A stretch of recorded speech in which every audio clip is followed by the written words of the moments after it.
With a career that's made him one of the top movie stars of our generation, he's proven himself as an actor, producer, director, and even as a singer. Starting out in a role that was mostly deleted from the film The Big Chill, he went on to headline such modern classics as JFK, Dances with Wolves, Bull Durham, Field of Dreams, and 2014's Black or White.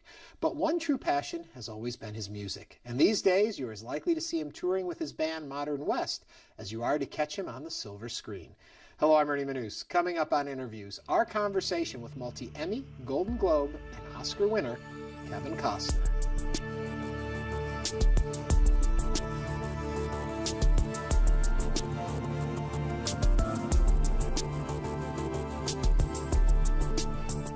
How important is storytelling to you? Well, it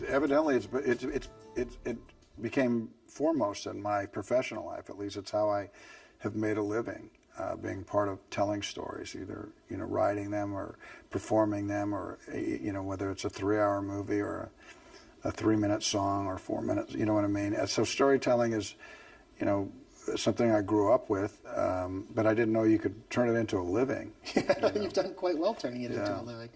When you approach a song as opposed to a script, do you look at the words differently? Well, it has to be about something for sure, and there's an economy of words that tell it, but there's other things talking back to the audience too, which is musical instruments, and everything has its place. And the lyrics are a spine, if you will, that people can hook onto things. But it's just the way it all works together.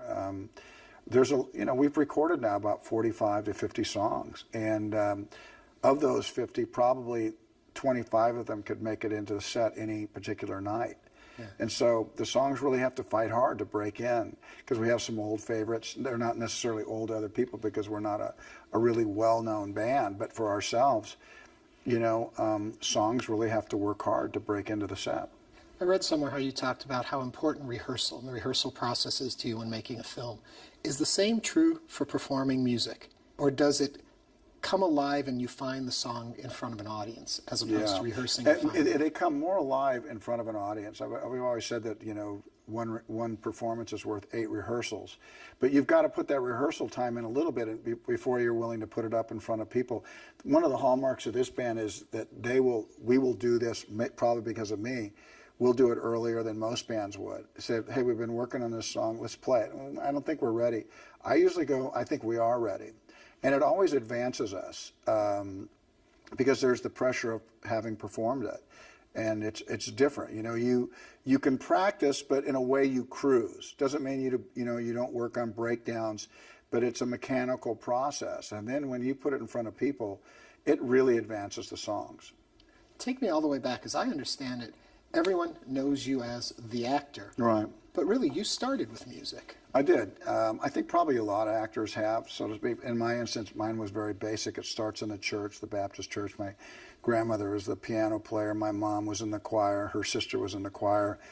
I participated in all the plays, if you will. The Christmas. I was a wise man looking for the star, singing those hymns. I was in, trained classically on piano.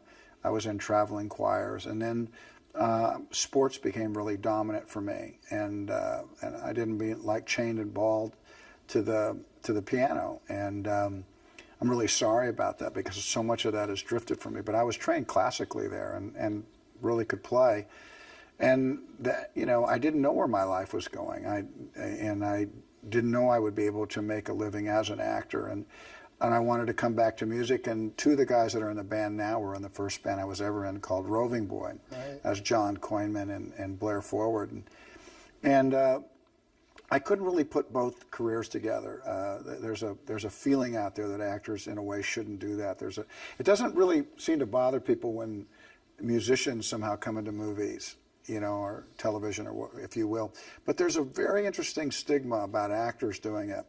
And I understood it, and I even felt the sting of it, and eventually just pulled back from the music. But it was my second wife, that came to me and said, I've heard this music and I like it, and I'm kind of troubled why you don't do it. And I didn't want to tell her that I just didn't want to put myself out there anymore that way. And so she kept after me in a very steady way, about 2 years worth. And finally I said, she just asked me if I was happy doing it. I told her I was. She asked me if I thought the people in front of me were happy. And I said, yeah, I think they are. And she goes, well, what could be wrong with that? Why aren't you doing it? Really? And it was very, kind of just helped me. Yeah.